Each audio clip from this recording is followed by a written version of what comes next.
की ओर चलने लगते हैं। तो इन शब्दों से रचना होती है एक बेहतरीन काल्पनिक संसार की तो कभी वास्तविक संसार की।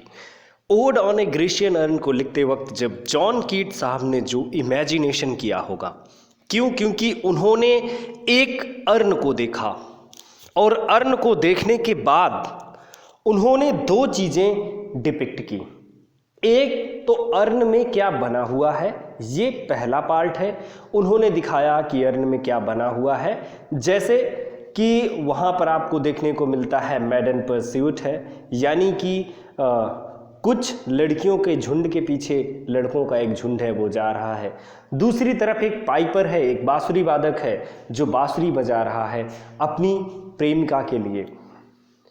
जो पेड़ की डाल है वो डाल बिल्कुल उसी तरह से पत्तियों वाली है, पूरी लदी हुई है, ऐसा डिपिक्शन। तो दूसरी साइड आपको डिपिक्शन मिलता है सैक्रिफाइस का। ग्रामीण लोग आ रहे हैं और वो एक हेफर को लिए हुए हैं, हेफर यानी गाय का बछड़ा, उसको लिए हुए हैं और वो सैक्रिफाइस के लिए आ रहे हैं। दोस्तों शुरू करेंगे ये पोएम, ये सारी चीजें आपको देखने को मिलेंगी। Thou still unravished bride of quietness, thou foster child of silence and slow time। यहां पर अर्न को एड्रेस करते हुए कह रहे हैं जॉन कीट्स कि दाउ स्टिल अनरेविस्ड ब्राइड ऑफ क्वाइटनेस, तुम क्या हो, स्टिल, यू आर स्टिल अनरेविस्ड। क्या अनरेविस्ड यानी कि अनटच्ड ब्राइड, क्या एक ऐसी दुल्हन जो छुई भी नहीं गई हो। मतलब शादी तो हो गई लेकिन there is no physical relationship between the couples. Bride of quietness, किसकी, शांति की। मतलब तुम दुल्हन हो शांति की लेकिन अनटच्ड हो, अनरेविस्ड हो, अनटच्ड हो। Thou foster child of silence and slow time, तुम क्या हो, तुम बालक हो, एक अबोध बालक हो। Thou foster child of silence and slow time, तुम्हारे लिए टाइम स्लो है। स्लो क्यों है, क्योंकि हमारे लिए तो टाइम फास्ट है। जो आर्ट की इटर्निटी होती है, जो आर्ट की इमोरलिटी होती है, उस चीज को यहां पर डिपिक्ट करने की कोशिश की है जॉन कीट साहब ने। सिल्वियन हिस्टोरियन हु कास्ट दस एक्सप्रेस, अगर सिल्वियन हिस्टोरियन को भी बुला लिया जाए वो भी इतने बेहतरीन तरीके से अभिव्यक्त नहीं कर सकता। किसको, यहां पर बात कर रहे हैं जॉन कीट साहब की। अब वो उन्होंने देखा उस अर्न को और उस अर्न को देखने के बाद उन्होंने अपने विचार दिए कि दाउ स्टिल अनरेविस्ड ब्राइड, क्या हो तुम, अनरेविस्ड ब्राइड हो, फॉस्टर चाइल्ड हो, साइलेंस और स्लो टाइम की फॉस्टर चाइल्ड हो। सिल्वर हिस्टोरियन भी तुम्हारी तरह इतना स्पष्ट अभिव्यक्त नहीं कर सकता। अ फ्लावरी टेल, कैसी एक बेहतरीन कहानी, एक वो कहानी जो तुम में डिपिक्ट है। Tell more sweetly than our rhyme, लेकिन ये हमारी राइम जो है उस सिल्वियन हिस्टोरियन से भी कहीं, ये जो कविता है उससे भी कहीं बेहतरीन तरीके से अभिव्यक्त करने वाली है। अब What leaf fringed legend haunts about thy shape, यहां पर जॉन कीट साहब बिल्कुल अमेज्ड होकर के What leaf fringed legend haunts about thy shape, मतलब क्या, वाओ। What leaf fringed, ये जो leaf fringed है, लिजेंड को हॉन्ट करती हुई ये तुम्हारे शेप में कैसे प्रदर्शित हो रही है। Of deities or mortals, किसकी है ये, किन्हीं देवी देवताओं की है या किसी मानव की। आर ऑफ बोथ, या फिर दोनों की। इन टेम्पल और द डेल्स ऑफ आर्केडी, ऐसे लगता है कि जैसे किसी टेम्पल के देवदूत हों या डेल्स ऑफ आर्केडी के रहने वाले साधारण मानव जो डिपिक्ट है तुम्हारे इस मतलब अर्न के चारों तरफ। What men or gods are these, अब जब उनकी सुंदरता देखते हैं, जैसे अर्न है, अर्न मान लीजिए, देखिए दोस्तों ऐसे टाइप की अर्न होती है जिसमें एसेस रखी जाती हैं। मैं थोड़ा सा और सही बनाता हूँ। जो अर्न है तो वो अर्न कुछ ऐसे टाइप की, थोड़ा सा उसका सकरा सा मुंह और यहाँ पर उसका नीचे ये सब पूरा रखने वाला पूरा का पूरा बना होता है, और यहाँ पर कुल मिलाकर के पेंटिंग बनी हुई है। एक ये नमूना आप समझिए इसको, और जो यहाँ पर पेंटिंग बनी है उन पेंटिंग्स को देख करके है वो बात कर रहे हैं आपके जॉन कीट्स साहब। तो कहते हैं what men are gods are these, what men or gods are these, मतलब ये मनुष्य हैं या देवदूत। व्हाट मैडन्स लोथ, वाओ, जो ये मैडन्स हैं यानी कि जो गर्ल्स हैं उनके पीछे ये रस करने वाले जो पीपल्स हैं, जो लोग हैं, जो नौजुआ हैं, क्या गजब हैं। व्हाट मैड परस्यूट, कितना मतलब पागलपन की एक पकड़ है, एक दूसरे को छूने की, एक दूसरे से मिल जाने की, ये क्या परस्यूट है। व्हाट स्ट्रगल टू एस्केप, क्या स्ट्रगल है। और ये स्ट्रगल क्या है, जो जैसे कि मान लीजिए जो यंगस्टर्स हैं वो उनकी तरफ बढ़ रहे हैं गर्ल्स की तरफ, तो वो मैडन्स जो हैं वो भी रशिंग में हैं, वो भी दौड़ रही हैं, मतलब वो भी आगे को बढ़ रही हैं बचने के लिए।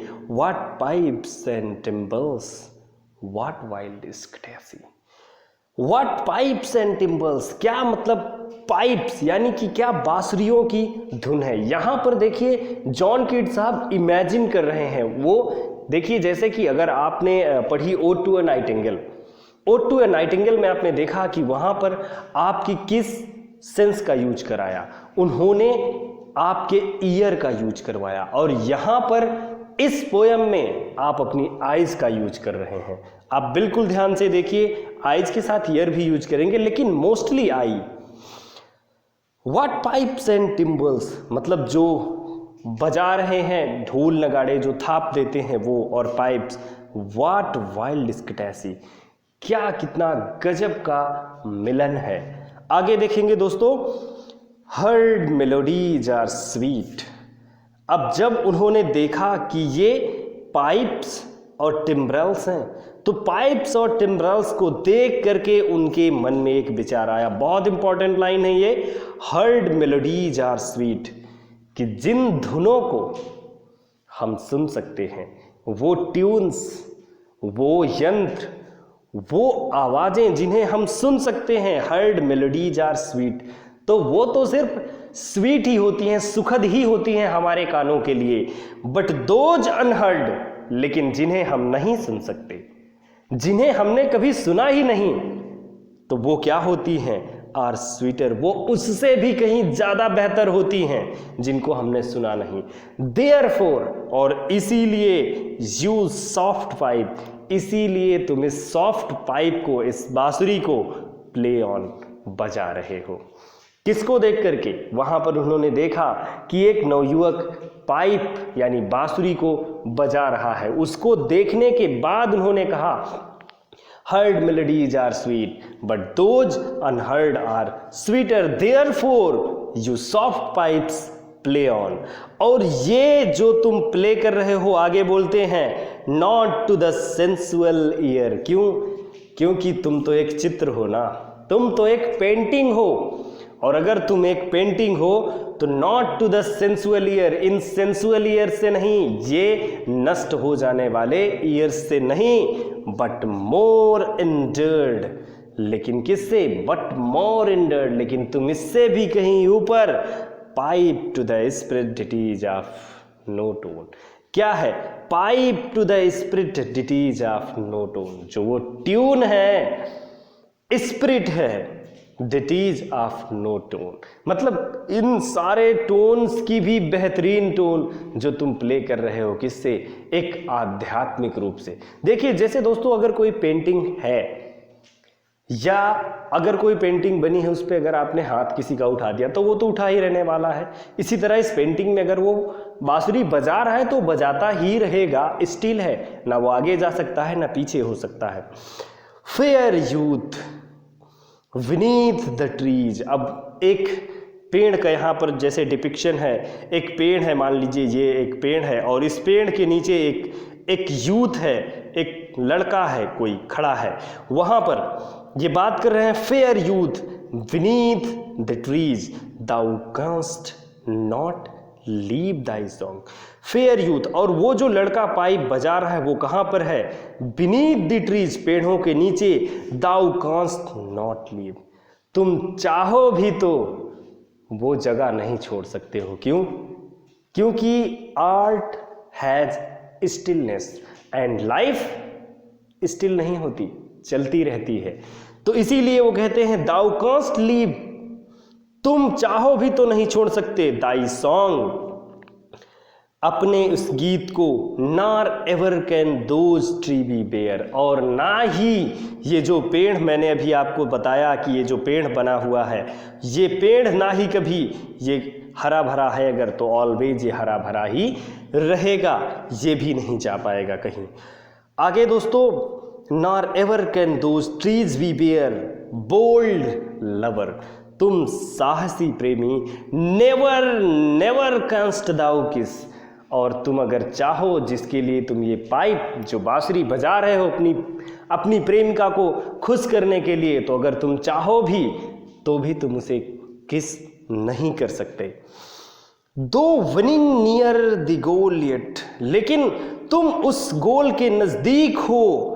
Do not grieve she can not fade, लेकिन तुम्हें कभी इस बात का भी दुख नहीं होगा कि वो तुम्हें छोड़ जाए, क्योंकि वो भी तुम्हारे पास ही है, और जितनी दूरी है वो हमेशा दूरी बरकरार रहेगी, लेकिन उससे ज़्यादा दूरी भी नहीं बढ़ेगी, और तुम ना कहीं जाओगे और ना वो कहीं, बस ना मिल पाओगे और ना ही एक दूसरे को कभी किस कर पाओगे। दोस्तों, यही एक पेंटिंग और जीवन में विपरीतता होती है। जॉन कीट्स साहब ने जीवन में देखा कि उनसे कोई मिला, उनके साथ रहा, चला गया, और जब ये सारी चीज़ें किसी के साथ जुड़ी होती हैं, उसके ये अनुभव होते हैं, तो उन अनुभवों को वो महसूस करता है और दूसरों के साथ देखता है। उसे इस बात की, कीट्स को इस बात की प्रसन्नता है कि अगर वो मिल नहीं सकते तो दूर भी नहीं होंगे। Though winning near the goal yet do not grieve, she can not fade, though thou hast not thy place, for ever wilt thou love and she be fair, तुम्हारा ये जो प्रेम है, for ever wilt thou love, हमेशा बना रहेगा, and C be fair, और वो हमेशा ही युवा रहेगी। हैप्पी हैप्पी बाव, जब वो बात करते हैं, ओह ये जो टहनियाँ हैं, ये जो डालियाँ हैं, ये जो शाखाएं हैं, कितनी खुश हैं। हैप्पी हैप्पी क्यों? क्योंकि वो हमेशा हमेशा के लिए नहीं रहेंगी। That can not shed your leaves, तुम्हारी जो पेड़ पत्तियां हैं वो कभी नहीं गिरेंगी with the passing of time. Nor ever with the spring dew, और ना ही तुमसे कभी स्प्रिंग विदा ले पाएगी। एंड हैप्पी मेलोडिस्ट अनवेरिड, और ये जो मेलोडी बज रही है ये हमेशा अनवेरिड, मतलब बिना थके ऐसे ही चलती रहेगी। क्यों? क्योंकि स्टिलनेस है उसमें, आर्ट में। For ever piping songs for ever new, और जो भी फॉर एवर पाइपिंग, क्योंकि तुम हमेशा बांसुरी बजाते रहोगे और ये हमेशा नया रहेगा। जो भी देखेगा उसको नया लगेगा। क्यों? क्योंकि जो, जैसे मान लीजिए अगर हम किसी को देखते हैं, हम नहीं जानते, तो हम उम्मीद करते हैं कि ये हमारे मनपसंद सॉन्ग को कोई बजा रहा होगा, तो ऐसी उम्मीद करेंगे, इसीलिए ये क्या होगा, हमेशा न्यू होगा। More happy love, more happy love, और इस तरीके से ये प्यार जो प्रेम है वो मोर हैप्पी, और भी प्रसन्न रहेगा, और भी प्रसन्न रहेगा, और भी प्रसन्न रहेगा। फॉर एवर वार्म, और हमेशा एक दूसरे के प्रति जो आकर्षण है वो हमेशा बना रहेगा। And still to be enjoyed, और हमेशा एंजॉय किया जाएगा। For ever panting and for ever young, हमेशा ही ऐसी ये अर्न की पेंटिंग रहेगी और हमेशा तुम यंग रहोगे, तुम्हें ओल्ड एज नहीं आएगी। बल्कि अगर आप असल जीवन में देखें तो अगर कोई बांसुरी बजा रहा है तो थोड़ी देर में थक जाता है, बंद कर देगा। पेड़ पर पत्तियां आती हैं, लेकिन with the passing of time, autumn के आते ही वो पत्तियां झड़ जाती हैं। तो इस तरीके से all breathing human passion for ever, that leaves a heart high, sorrowful and cloyed, a burning forehead and a parching tongue, all breathing human passion forever.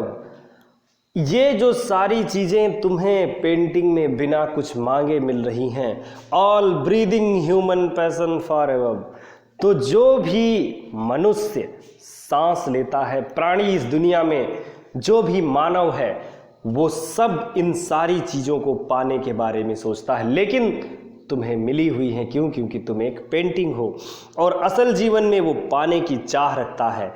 That leaves a heart high sorrowful and cloyed, लेकिन ये सारी चीज़ें उसकी प्रेमिका उसके पास नहीं रहती, वो हमेशा यंग नहीं रहता, पेड़ पर पत्तियां हमेशा नहीं रहती और हमेशा बसंत नहीं रहता जीवन में। ये सब धीरे धीरे धीरे धीरे चला जाता है असल जीवन में, लेकिन इस पेंटिंग के जीवन में वो कभी जाने वाला नहीं है। आगे दोस्तों देखेंगे a burning forehead and a parching tongue, लेकिन ये सारी चीज़ें कैसे मिलती हैं इन ह्यूमन पैसन यानी ब्रीदिंग ह्यूमन पैसन को, ह्यूमन बींग्स को? अ बर्निंग फोरहेड, उसकी जगह पर क्या मिलता है? एक बर्निंग फोरहेड, एक तेज बुखार, एंड पार्सिंग टंग, और लड़खड़ाती जीभ। यानी कि मानव जीवन दुखों से भरा हुआ है और तुम being art you are so happy. Who are these coming to the sacrifice? दोस्तों यहाँ से एकदम सीन चेंज हो जाता है और इस नेक्स्ट स्टेंजा में जॉन कीट्स साहब ने एक न्यू डिपिक्शन किया है जहाँ पर कुछ लोग चले आ रहे हैं। किस लिए चले आ रहे हैं देखते हैं। Who are these coming to the sacrifice? कौन है ये लोग जो बलिदान के लिए चले आ रहे हैं? क्या बलिदान के लिए? टू व्हाट ग्रीन अल्टार, उस बेदी की तरफ। वो जो एक बेदी है, देखिए जो उसमें डिपिक्शन है, उस डिपिक्शन के थ्रू हमारे सामने एक पिक्टोरियल क्वालिटी के साथ जॉन कीट्स साहब ने प्रस्तुत किया। टू व्हाट ग्रीन अल्टार, क्योंकि वो ग्रीन अल्टार है। ओ मिस्टीरियस प्रीस्ट, और वो मिस्टीरियस प्रीस्ट भी है उनके साथ। Lead'st thou that heifer lowing at the skies, lead'st वो लीड कर रहा है, दाउ दैट हेफर, और वो जो एक हेफर है, हेफर मतलब गाय का छोटा बछड़ा, लोविंग एट द स्काई, वो रंभा रहा है आकाश की तरफ देख करके। ऐसा लगता है कि जैसे सैक्रिफाइस के लिए जिस गॉड को वो सैक्रिफाइस करने के लिए उसको लेकर के जा रहे हैं, वो उनकी तरफ देख रहा है, ऊपर स्काइज की तरफ। And all her silken flanks with garlands dressed, और यहां पर मार्क लगा हुआ है, question mark. And all her silken flanks, और लगता है उसके जो नर्म मुलायम फर हैं, रोए हैं, विद गार्लैंड्स ड्रेस्ड, लगता है ऐसे कि फूल मालाओं से उसको लाद दिया गया है। क्यों? क्योंकि बलि का बकरा बनाने से पहले उसको बहुत पूजा गया है, तो उसको बहुत सारे फूल और मालाएं पहना दी गई हैं, ऐसा लग रहा है। क्योंकि यहाँ पर क्वेश्चन मार्क है, सर्टेनिटी नहीं है। What little town by river और सी शोर, तो जो पोएट हैं यानी कि जो जॉन कीट्स हैं, वो सोचते हैं कि ये कहाँ से आए होंगे ये लोग। What little town by river और सी शोर, लगता है कि वो लिटिल टाउन बाय सी शोर जो सी के किनारे है वहां से, और mountain built with peaceful Citadel, या फिर जो माउंटेन है बना, एक माउंटेन है विद पीसफुल सिटाडेल, एक झरने के पास, इज इम्पटेड ऑफ दिस फॉग, ऐसा लगता है कि जैसे वो पास वाले जो गांव है जो नदी के किनारे बसा हुआ है, या वो जो माउंटेन के झरना है जो एक माउंटेन के पास, झरने के पार एक जो गांव है, वहां से लोग आए हुए हैं। और उन सारे लोगों ने इज इम्पटीड ऑफ दिस फोक, और इन सारे लोगों ने उस गांव को ही खाली कर दिया होगा ये देखने के लिए कि देखते हैं कैसे सैक्रिफाइस सेरेमनी होती है। दिस पायस मॉर्न, इस पवित्र सुबह के वक्त उन्होंने खाली कर दिया होगा गांव को ही, यानी सब लोग चले आए होंगे देखने।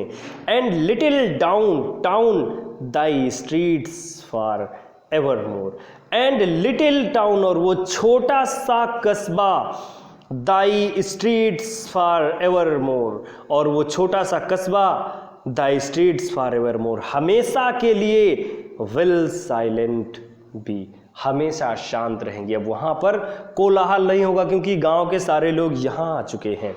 And not a soul to tell, और वहाँ पर एक व्यक्ति भी नहीं होगा why thou art desolate can ever return, कि ये बता सके व्हाई दाउ आर्ट डेसोलेट, कि तुम्हारी जो आर्ट है इतनी एकांतता, कैन एवर रिटर्न, क्या वो कोलाहल वापस कर पाएगी, यानी वो लोग वापस नहीं जाएंगे। क्योंकि जो आर्ट का डिपिक्शन है, मैंने बताया ना कि stillity of art and moving movement of life, यहाँ पर जॉन कीट्स साहब ने दिखाने की कोशिश की है।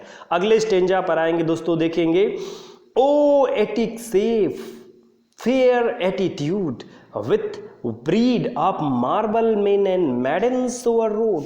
ओ एटिक शेप, यहां पर अर्न को कहते हैं जॉन कीट्स की। O Attic shape fair attitude with brede of marble, क्या है एटिक शेप की तुम अर्न, फेयर एटीट्यूड है तुम्हारा, with brede of marble, marble से main and maidens over road, जहां पर मैन मनुष्य और मैडन्स ओवर रोड कार्व कर दिए गए हैं तुम्हारे ऊपर। विद फॉरेस्ट ब्रांचेस, किससे, जंगल की यानी कि पौधों की टहनियों के साथ, एंड ट्रोडन वीड, और कुछ खरपतवार के साथ। दाउ साइलेंट फॉर्म, तुम एक साइलेंट फॉर्म हो। Dost tease us out of thought, dost tease us out of thought as doth eternity cold pastoral. Thou silent form, कि तुम तो एक साइलेंट फॉर्म हो। डस्ट टीज अस, तो तुम क्या उसके माध्यम से क्या तुम हमें चिढ़ा रही हो। Out of thought as doth eternity, कि मैं अमर हूं और तुम लोग नश्वर हो।